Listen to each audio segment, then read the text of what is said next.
Welcome to Study Loop. Problem, we have been given that a rock is dropped from a height of 10 meters. So while it is dropped, the initial velocity will of course be 0 meter per second. So here we need to determine the speed of this rock as it hits the bottom portion.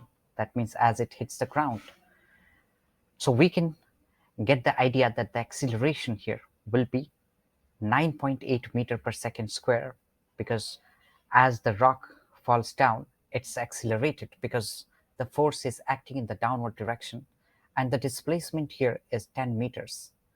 So now we can figure out the final velocity that will represent the speed with which it hits the ground using v squared minus u squared equals 2as. So u is 0, so we will get v using root under 2 times 9.8 times 10. So that comes out to be 14 meter per second. So this is the speed with which the rock hits the bottom. And now we need to consider the speed to be half of the value that we found here. So that speed will be 7 meters per second.